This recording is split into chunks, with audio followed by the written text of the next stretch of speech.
porque no puedo ver las manitos. Perfecto, gracias. A ustedes.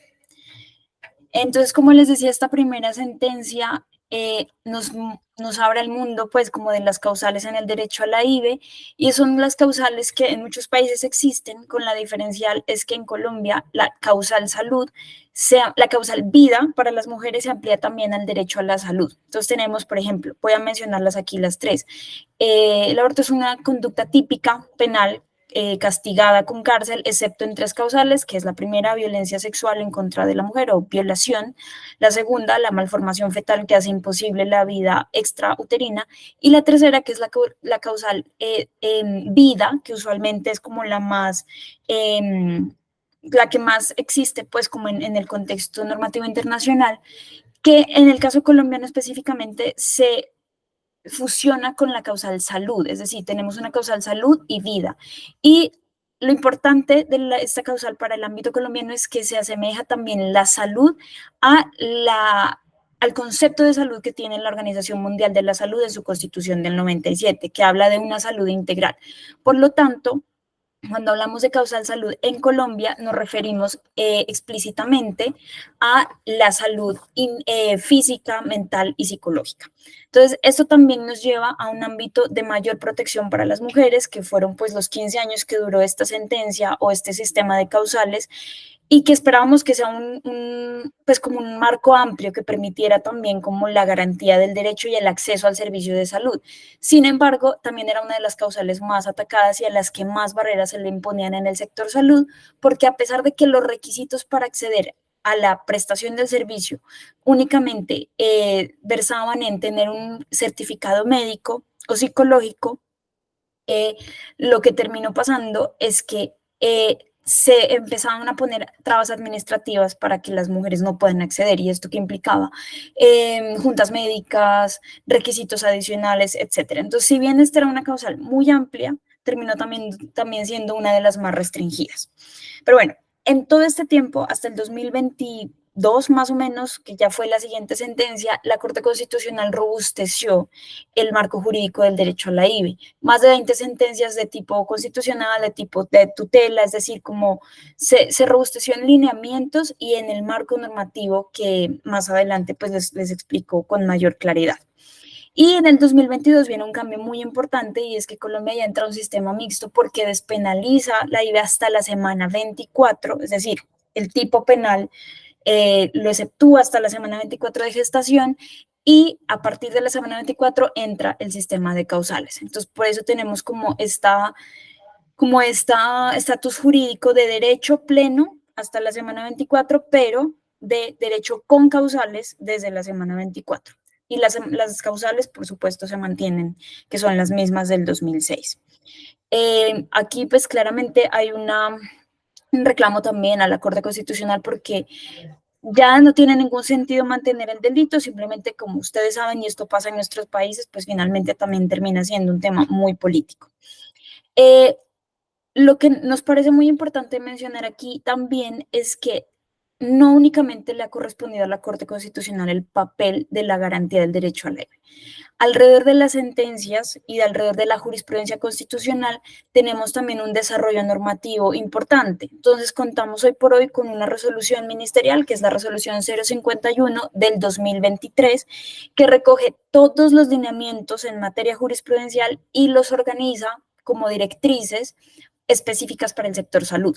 Entonces, el Ministerio de Salud, que es un ente de regulación y control y que tiene, por supuesto, injerencia en la prestación de los servicios de salud en el sistema de salud colombiano, les da unas órdenes a los prestadores de servicios de salud y también a las entidades territoriales que tienen funciones de salud, por ejemplo, alcaldías, gobernaciones, que tienen la obligación de garantizar la prestación de servicios de salud en los territorios, para que alineen toda la prestación de los servicios de salud sexual y reproductiva con los lineamientos de IVE.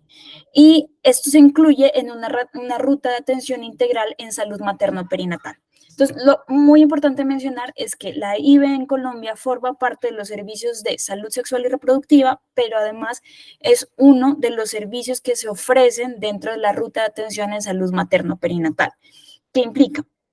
Cuando una mujer llega a la prestación de un servicio de salud, junto con el acceso a la información y el acceso a las posibilidades de tener un embarazo digno, con atención prenatal y atención con controles prenatales, también se le tiene que ofrecer la posibilidad de elegir si decide interrumpir voluntariamente un embarazo. Y esto está protegido por los protocolos del Ministerio de Salud en el marco de la Ruta de Atención en Salud Materno-Perinatal. Entonces, bueno, más allá de eso, pues como aquí, esto es como lo que les he contado, estas regulaciones existen hoy en Colombia y hoy también estamos trabajando por una regulación que viene también desde la Superintendencia Nacional de Salud, que es el órgano que se encarga de controlar la prestación de los servicios, no de emitir los lineamientos, sino de controlar que la prestación de servicios se esté dando dentro del marco normativo y con cumplimiento de los estándares constitucionales. Bueno, yo aquí, bueno, quiero como pasar por esto porque siento que es muy importante mencionarlo. Cuando teníamos las 3 causales de despenalización, siempre se pensó que estas causales abrían ya un camino para que las mujeres no sean criminalizadas cuando toman la decisión de interrumpir voluntariamente un embarazo. Sin embargo, lo que pasó entre el 2006 y el 2020, que fue cuando se presentó la otra demanda, es que nos dimos cuenta que los niveles de criminalización, que creo que están por acá, aumentaron.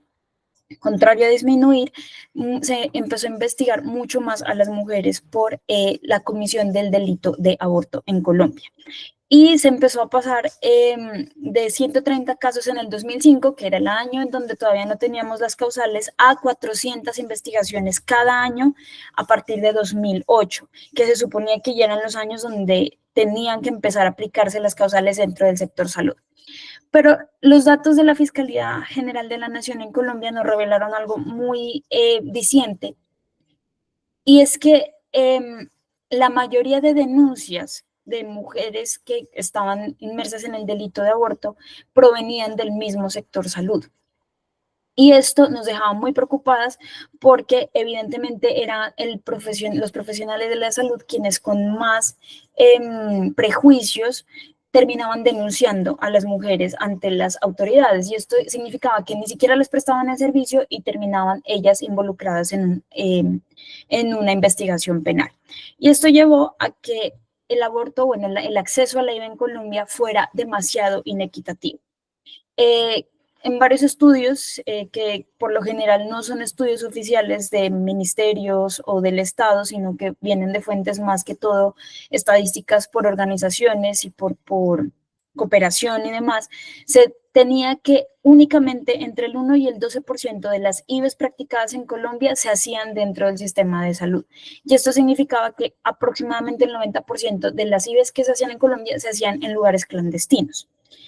Obviamente, no quiere decir, y pues todas sabemos que clandestino no es igual a ilegal. Seguramente las mujeres interrumpían dentro de las 3 causales. El problema es que no lo hacían en un sistema de seguro, de seguridad en salud para ellas. Entonces terminaba poniendo en riesgo su vida, su salud, su integridad física, mental, corporal, y terminaba generándole más gastos al sector salud porque, claro, estas mujeres que venían con IVEs mal practicadas terminan en los centros de salud, ocasionando también mucho más gasto público al sector. Entonces, como por estas razones y por muchas otras, se decidió volver a demandar en Colombia en el 2020 y decirle a la Corte Constitucional que las causales no eran suficientes y había robusta evidencia para demostrar que las causales seguían convirtiéndose en una barrera de acceso para el servicio a las mujeres. Por esa razón, tenemos entonces la sentencia C-055 del 2022. Esta quizás a nivel de América Latina y en general en el mundo es uno de los pronunciamientos más importantes en materia de salud sexual y reproductiva, pero específicamente en autonomía reproductiva. Y yo me quiero centrar como en dos argumentos específicos que son los que nos parecen mucho más importantes. Perdón que yo aquí pase como estos... Aura, perdóname, discúlpame, no ha cambiado la diapositiva, estamos en la 2. Ay, ¿cómo así? Qué raro. A ver. Listo. No sé si ahí. ¿Ahí sí? Sí, ahí sí. Sí, ahí sí. Bueno, no había dicho mucho ahí. ¿Y ahí sí están cambiando? Sí. No. Si quieres, vuelvo a cambiarlo. A ver si lo vemos. A ver, voy a ponerlo ahí entonces y más bien voy cambiándola así. Ahí sí, ya estoy Sí, sí, cambiando. más bien la voy haciendo así. Listo. Esa es la razón por qué tenemos la sentencia C055 del 2022 y es muy importante mencionar que es una sentencia de tipo constitucional porque modifica una ley de la República que es el Código Penal. Al modificar el Código Penal, el cambio queda así. Se introduce la despenalización hasta la semana 24. Déjenme ver que quiero como leerlo específicamente. Bueno, no lo tengo acá. Y se mantiene el sistema de causales después de la semana 24. Pero además la Corte, en su comprensión también integral de lo que implica despenalizar el aborto en Colombia, le dice al Congreso de la República que este no es solamente un asunto de Corte, sino que el Congreso también tiene una obligación de legislar por muchos años que no la ha cumplido. Y le dice que expida una política pública integral que contemple el abordaje integral de los derechos sexuales y reproductivos, teniendo en cuenta que no únicamente podemos hablar de IVE como un evento aislado, sino que este pertenece también a una categoría mucho más integral de derechos. Y por eso creo que este fallo no únicamente resulta importante por la modificación al tipo penal o al Código Penal colombiano, sino también por el exhorto que le hace al Congreso de la República para que legisle sobre la materia. En ese sentido, son 4 los argumentos en los que se centra la Corte Constitucional para lograr la despenalización. De estos 4 nos parecen muy importantes 2, pues claramente todos, pero 2 son como los más significativos en el sentido de tener como una carga más novedosa en términos de argumentación jurídica y claramente pues de argumentación de derechos.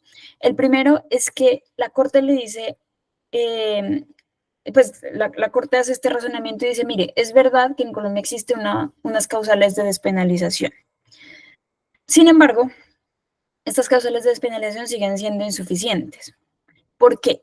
Porque en el sistema de derechos nacional colombiano se supone que el deber del Estado es respetar y garantizar el derecho a la salud, como cualquier otro derecho fundamental. Pero que ese respeto y garantía no únicamente se agota con el acceso a la prestación de los servicios de salud o con que atiendan a una persona en el sistema de salud, sino que este deber de respetar y garantizar también incluye remover todos los obstáculos normativos que impiden que las mujeres, en este caso, pues específico de la IVE, y las personas con capacidad de gestar accedan a los servicios de salud sexual y reproductiva. Y se identifica que una de las barreras o de los obstáculos que impiden que las mujeres accedan a la prestación de los servicios es justamente mantener la criminalización de la IVE en Colombia, a pesar de tener las 3 causales. Entonces, la Corte dice, mire, a pesar de que este tipo penal sirve supuestamente para proteger la vida en gestación, lo que está haciendo es primero que no la está protegiendo, porque finalmente las mujeres que deciden tener una IVE lo van a hacer en cualquier circunstancia, sea en el sistema de salud o sea de manera clandestina en lugares inseguros. Entonces, por ese lado no se está protegiendo la vida en gestación, pero se está, o sea, con esta excusa de querer proteger la vida en gestación, se está llevando a que las mujeres terminen en lugares clandestinos, sin acceso a seguridad, sin acceso a prestación digna de servicios y de calidad de servicios de salud. Y realmente pues ya no tiene sentido tener un tipo penal que criminalice de esta forma, porque termina convirtiéndose en un obstáculo normativo que no permite que se garantice plenamente el derecho a la salud y pues a través de la prestación de los servicios de salud. Entonces la Corte dice, mira, hay otros medios mucho más efectivos que no son la tipificación de un delito, que sino más bien es como la creación de políticas públicas que brinden como una verdadera atención a las mujeres que decidiendo el ejercicio de la maternidad se les pueda garantizar la prestación de atención en salud materno-perinatal durante el control de su embarazo. Pero para aquellas que no, se les pueda hacer una prestación de servicios digno con una regulación especial para la IVE, teniendo en cuenta que todo esto está integrado dentro de una prestación de servicios de salud en servicios de salud sexual y reproductiva. Entonces, pueden parecer como argumentos muy, muy básicos o muy, sí, como muy obvios, pero terminan siendo argumentos muy poderosos también que hoy por hoy están en el ordenamiento jurídico colombiano y que nos sirven por lo menos a nosotras como abogadas que también litigamos casos para poder hacer litigio y para poder defender pues esto con acciones de tutela, que creo que en México se llama como acción de amparo, ¿cierto? En el sistema judicial en caso de que no se quiera cumplir o que se esté vulnerando el derecho a la IVE de una mujer o una persona con capacidad de gestar. Y el segundo argumento relevante dentro de estos cuatro es la libertad de conciencia. Por primera vez, una corte o una entidad que tiene las funciones legítimas de regular derechos humanos habla de este derecho como un derecho de carácter ligado a la dignidad humana. Pero lo más importante es que este derecho por primera vez se enmarca en la categoría de derecho a la autonomía reproductiva.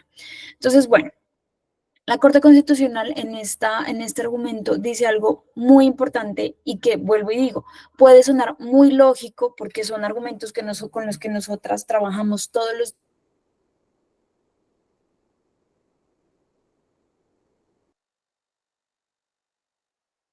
Creo que ahora se congeló. Sí, pensé que era yo, pero no. Yo también dije lo mismo. Pensé que era yo.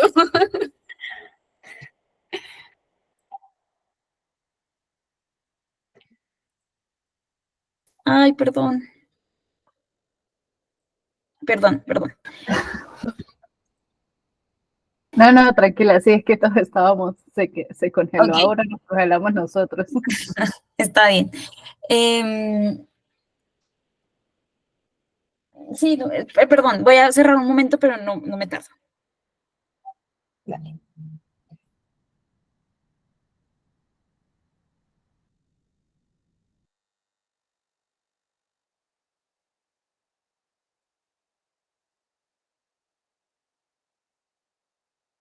Gracias, disculpen, es que tuve como una pequeña interrupción, pero ya. ¿Ahí me escuchan bien? Sí. Sí, perfecto. Listo. Bueno, entonces les comentaba como esto puede sonar como muy obvio o pueden ser como argumentos muy, pues como que nosotros utilizamos en el día a día, pero que terminan siendo muy poderosos cuando están ya en un fallo de una alta corte y en este caso pues de la Corte Constitucional. Y la Corte tiene como este discernimiento jurídico y dice, mire, la decisión de procrear o no hacerlo se considera como un asunto de libertad de conciencia, que tiene o engloba tres categorías. Es personalísimo, es individual y es intransferible. Y está relacionado con un derecho reproductivo como es la autonomía reproductiva.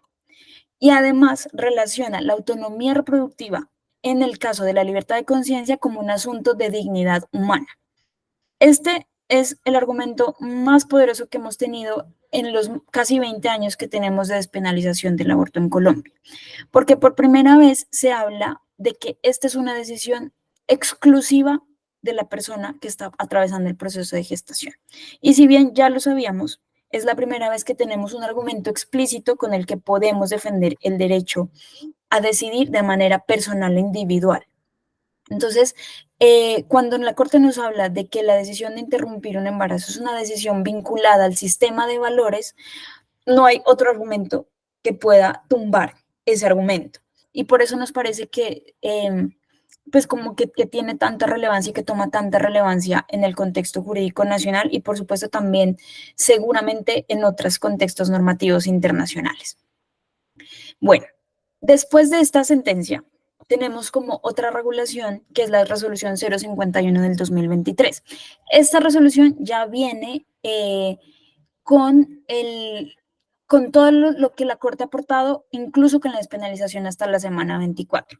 Y esta es una regulación integral porque incluye a todos los prestadores de servicios de salud y lo que hace es prácticamente traer todo lo que la Corte ha dicho en su jurisprudencia y ponerlo en órdenes, como en ámbitos de aplicación.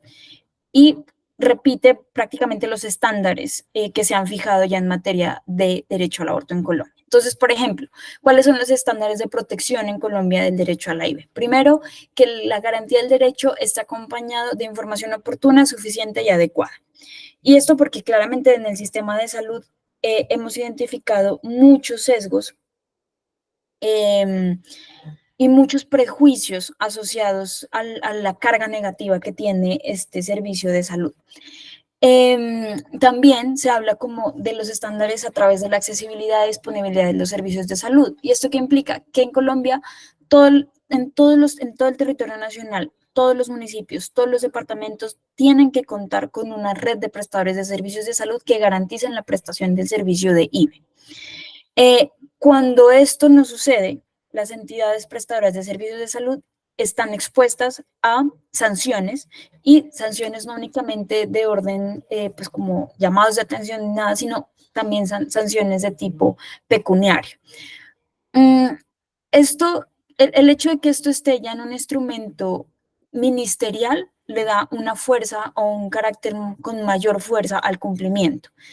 Y esto, por ejemplo, engloba otros estándares, por ejemplo, que se respete la decisión de no continuar la gestación sin demoras. Por lo tanto, en Colombia, la garantía de la prestación del servicio de salud tiene que tener o tiene que darse en un plazo máximo de 5 días desde que la persona solicita la prestación del servicio hasta que se practique el procedimiento. Y esta opción de la no demora y de la no dilación también puede acarrear sanciones administrativas y de orden disciplinario para los prestadores en general como personas jurídicas, pero también para los y las médicas que se nieguen a prestar el servicio de salud. Estos estándares también incluyen el acceso y valoración integral oportuna, es decir, un acceso a una valoración integral que tenga en cuenta el estado físico, mental y el ámbito social también de la mujer que decide interrumpir un embarazo.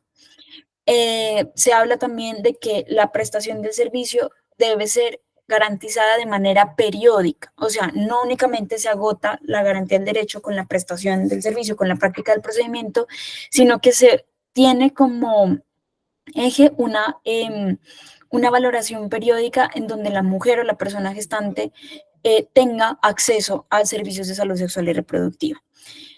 Aquí quiero como mencionar algo que no lo tengo actualizado en estas diapositivas, pero hace algunos meses, iniciando este año, la Corte emitió un pronunciamiento muy importante, y es que con base en un caso que sucedió en alguna ciudad de acá del país, una mujer se vio enfrentada, como muchas, a malos tratos en la prestación de servicio de IVE. Cuando ella denuncia esto, llega este caso a la Corte encuentra la conexión entre que ese maltrato que sufrió la mujer y la falla en la prestación del servicio que dio con una IVE mal practicada, termina siendo una falla en el servicio que se puede catalogar también como violencia obstétrica.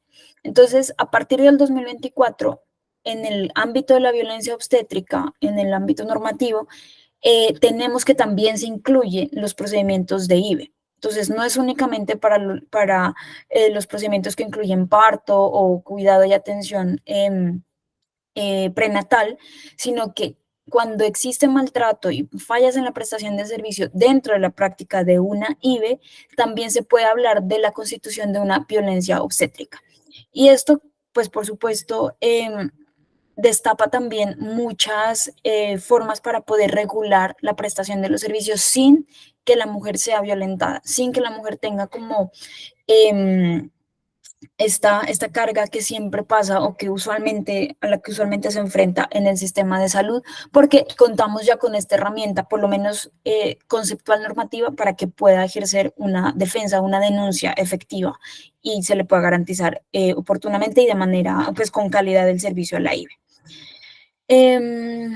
Bueno, y estos estándares pues recogen, por supuesto, otros derechos, que no únicamente es el derecho a la IVE, sino, por ejemplo, el derecho a decidir de manera libre, que está muy relacionado con el argumento de libertad de conciencia que les mencionaba, el deber de confidencialidad, el derecho a la intimidad, el derecho a la información. Es decir, ya hoy por hoy en nuestro sistema normativo colombiano ya contamos como con un andamiaje muy robusto de derechos fundamentales que garantizan que la IVE sea efectiva y que garantice que la IVE sea un derecho humano fundamental.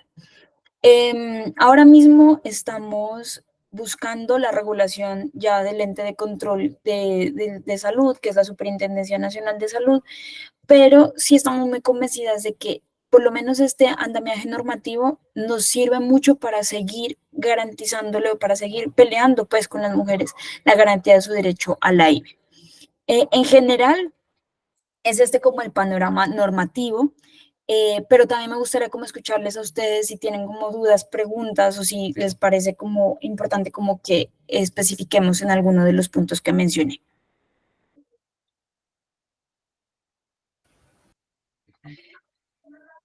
Gracias, Aura. Yo tengo una duda, te agradezco mucho por la información. Para nosotros como servicio de telemedicina fue muy importante la resolución 051 del 2023 porque a esa ruta de atención materno-perinatal se agregó la telemedicina como un servicio en el cual se puede brindar la interrupción voluntaria del embarazo farmacológico y pues dentro de nuestro proyecto como POF Feminista eso es lo que nosotros buscamos hacer, ser también una ruta de aborto seguro. Sin embargo, hay situaciones en las cuales, digamos que yo creo que el Ministerio de Salud y la Superintendencia de Salud está avanzando en regular, en gestionar, en canalizar. Y es que, por ejemplo, en el caso de menores de edad, donde entendemos que de igual forma tienen derecho a acceder a este servicio, sin embargo, pues por temas de consentimiento informado, de si están o no están acompañadas, o incluso en casos también donde hay tema de una relación no consensuada que pueda llevar a otras rutas de forma presencial, a veces allí, digamos que nosotros nos podemos sentir un poco inseguros de no estar brindando como ese servicio de forma completa. Si bien se puede hacer la formulación de los medicamentos, pues se queda uno allí como que, oye, pues yo le puedo formular el medicamento, pero de repente no puedo hacer la ruta completa. ¿Cuál sería, digamos, legalmente en el caso de las menores? O no sé si tienes algún contexto específico en telemedicina de si ya hay alguna regulación de, ok, nos abrieron la puerta al IVE farmacológico, pero ¿cuál es el correcto accionar respecto a estas situaciones? Tú te refieres específicamente como en menores de edad, ¿cierto? Sí. Bueno, a mí me parece súper importante siempre hablar como de menores porque en un principio normativo es como que lo general sigue la suerte, lo accesorio sigue la suerte de lo principal, ¿cierto? Lo principal aquí es los lineamientos en IVE que existen ya en Colombia. Lo accesorio aquí es como la prestación de servicio en telemedicina que deriva, o sea, que se deriva en una atención que hoy está regulada y que es súper importante su regulación, pero que se adhiere también a los lineamientos que ya existen. Entonces, en términos de menores de edad, nos adherimos a lo que ya tenemos. Primero, a las menores de edad no se las puede tratar de manera diferencial porque estamos hablando de un derecho fundamental. Y cuando hablamos de un derecho fundamental, no existe ningún criterio de discriminación, ni por edad, ni por capacidad, ni por origen étnico, ni por ubicación geográfica. Entonces, se tiene que trasladar este mismo criterio a las prestaciones de servicios de salud en telemedicina.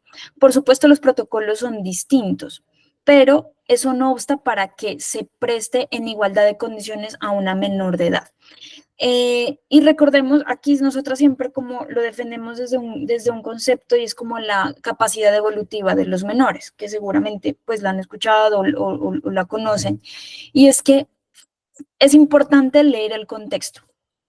Y si estamos frente a un caso de una decisión que la observamos que se toma en un ámbito de libertad, sin coerción, sin violencia, que es una decisión que se percibe que está tomándose bajo estándares pues, de cumplimiento del consentimiento de la mujer menor de edad, pues aplica como lo mismo. Es decir, aquí no debería existir ninguna diferenciación, pero tampoco es como necesaria como es una regulación aparte, porque lo que te digo, ya tenemos como una regulación que habla sobre esto y no únicamente en materia jurisprudencial, o sea, la Corte lo ha dicho muchas veces desde el 2006, pero por ejemplo la 051 es explícita en eso, en decir, mire, en la ruta de atención materno-perinatal, cuando se habla del capítulo de acceso a servicios de IVE en menores, la ruta lo contempla, o sea, no importa que tenga menos de 18 años, no importa que tenga menos de 14 años, las menores de edad tienen como toda la posibilidad de elegir y decidir si desean interrumpir voluntariamente un embarazo.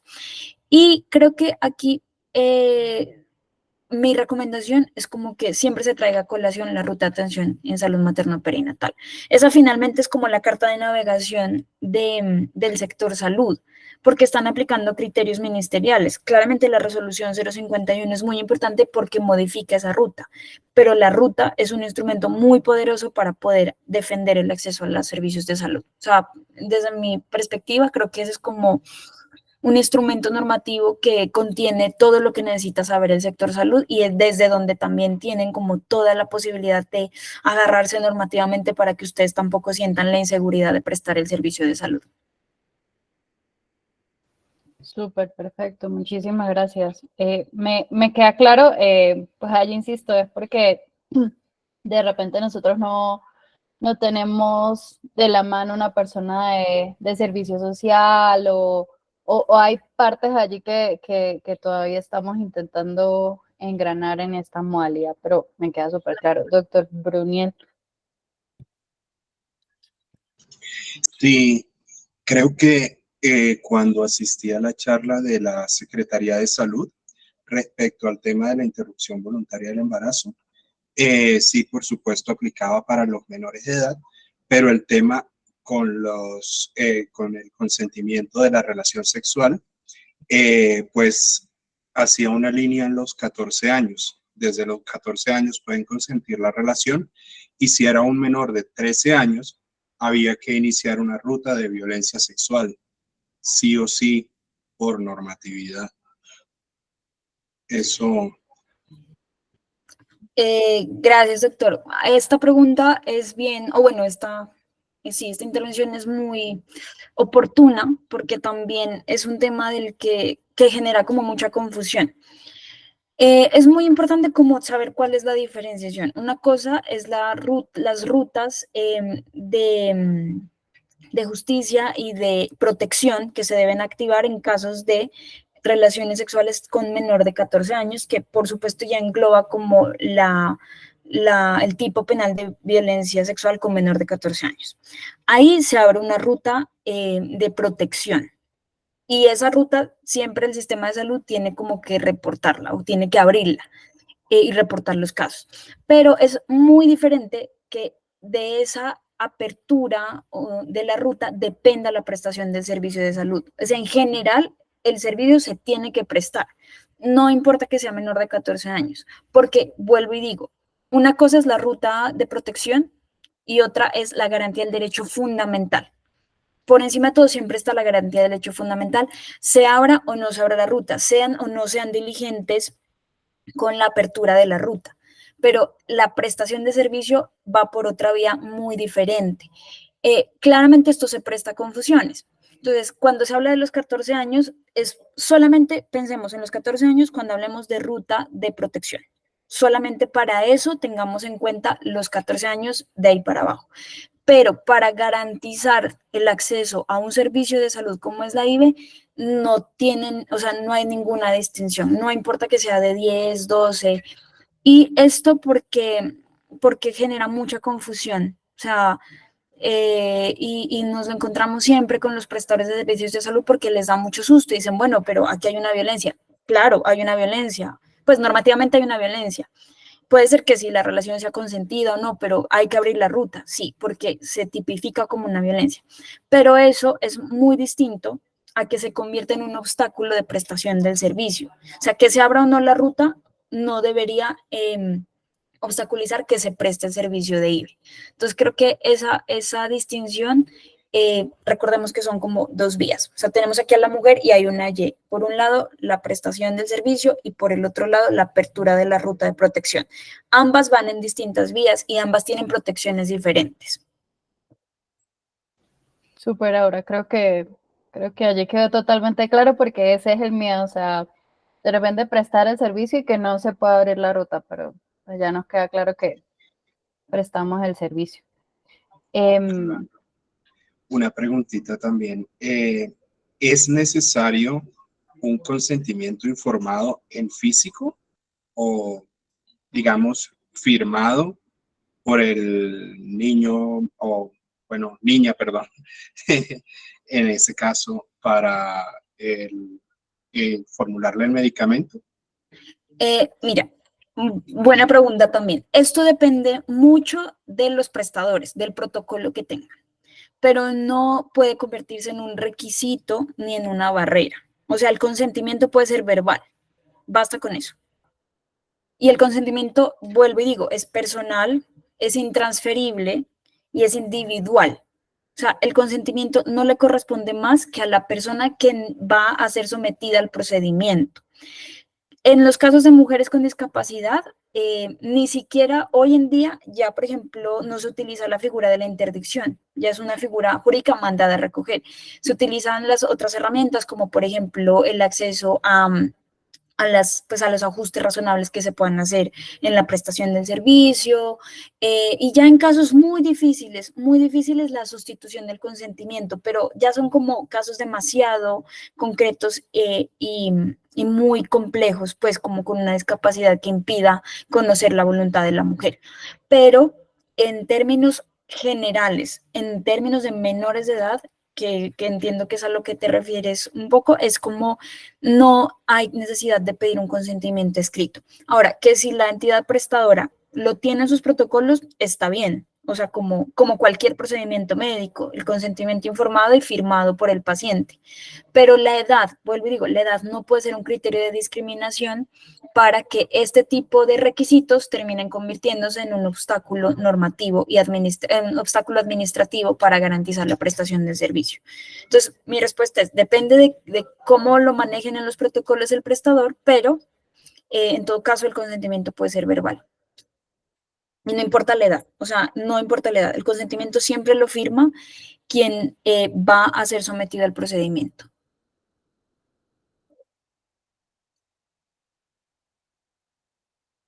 Ah, qué bueno, muchas gracias. En nuestro caso, pues es muy útil porque queda anotado en el chat. Sí, claro, claro, por supuesto. O sea, en telemedicina ya funciona esto y ahí ya queda como, pues como se infiere que hay un consentimiento informado. Me imagino que también ustedes, no sé cómo lo hagan, si también con videollamada o que quede un registro audiovisual donde se pueda como revisar explícitamente que la persona o la mujer en este caso pues lo hizo sin ningún vicio del consentimiento. Sí, puede quedar escrito. De igual forma, cuando entran a la consulta tienen el consentimiento y también pues tenemos como las dos modalidades. Pueden escribir o se hace videollamada, entonces digamos que puede quedar un registro de alguna forma escrito o no de que la persona dijo yo quiero acceder a este servicio. Listo, no, súper bien. Súper. No sé si alguien más tiene alguna duda, Doc Bruniel. Qué pena. Por último, ya que has hecho tanto énfasis en el acceso fácil al procedimiento, solo quería, porque para algunos procedimientos nosotros tenemos como la obligación, o bueno, por algunos protocolos, de hacer videollamada. ¿Consideras que la videollamada es parte importante para este procedimiento o que se puede llevar por atención por chat solamente? Pues aquí también nosotras decimos como depende mucho del contexto. Por ejemplo, hay casos y hay situaciones en los que la IVE se da en el marco de violencia intrafamiliar. Y a veces a las mujeres se les dificulta mucho acceder a una videollamada porque esto las puede poner en riesgo. Entonces, en esos casos quizás no. En general, yo creería que sí. O sea, si una mujer accede a telemedicina, lo más recomendable es que se pueda inferir el consentimiento de una manera explícita, o sea, a través de un registro audiovisual, de manera escrita, que se sepa pues que quien está dando el consentimiento es la mujer. Pero si estamos frente a casos como casos de violencia intrafamiliar, violencia basada en género, violencias que rodeen la decisión, pueden como haber excepciones.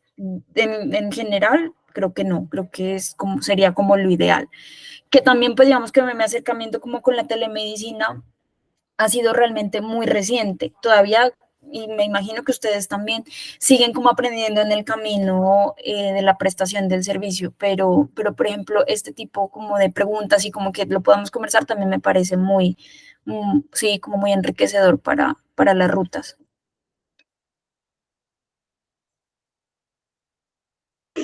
Muchas gracias.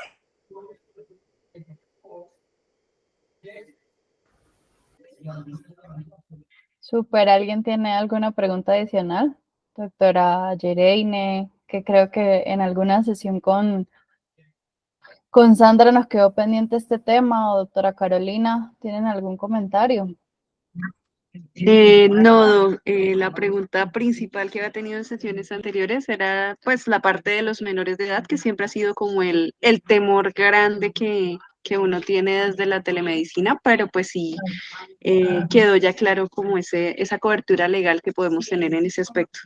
Sí, y gracias, doctora. Y doctor, yo aquí cuando estamos como con prestadores, yo entiendo que es un miedo un temor muy legítimo, pues porque también está en riesgo como su carrera y demás, pero yo les quiero decir como, miren, a nadie lo sancionan por prestar un servicio de salud. O sea, ustedes están cumpliendo una prestación de un servicio de salud, están cumpliendo o garantizando un derecho fundamental y garantizando el acceso a un servicio de salud que además ya está regulado. Entonces, como que tengan la plena seguridad de que todo lo relacionado con menores de edad está también regulado. Entonces, no puede haber como una sanción por prestar o por cumplir su función. Como yo entiendo que hay un temor, pero ese temor también a veces es como muy fundamentado sí, como en algo que no está escrito. Es decir, como normativamente ustedes tienen como el respaldo y como estas ideas quizás que terminan como volviéndose un poco más generales y que se transmiten, pues no tienen como un sustento normativo en el que ustedes estén en riesgo. O sea, ustedes están garantizando un servicio de salud. Nada, no los van a sancionar, no los pueden sancionar por estar cumpliendo su deber. Súper perfecto, creo que nos queda súper claro y bueno, nada, Aura, te agradezco mucho el tiempo. La idea también de que estuvieran aquí algunos psicólogos en nuestro equipo es porque también brindamos acompañamiento, entonces también desmitificar y apoyar desde ese lado también esa orientación a las mujeres y a las personas con capacidad biológica de embarazarse en este camino y nada, creo que creo que estas respuestas fueron muy enriquecedoras. De verdad que te agradecemos mucho el tiempo y el espacio y también desde Endoc3 pues estamos aquí prestos a apoyarles a ustedes si necesitan cualquier cosa o si de repente tienen alguna persona que necesite nuestro servicio, estamos totalmente disponibles para ustedes. Ay, Lorena, muchísimas gracias y muchísimas gracias a todas y todos. Y no, pues lo que necesiten también de este lado, con muchísimo gusto, que sepan pues que también estamos como muy dispuestas a apoyar lo que requieran. Muchas gracias. Bueno, gracias a todas. Bueno, gracias, que estén muy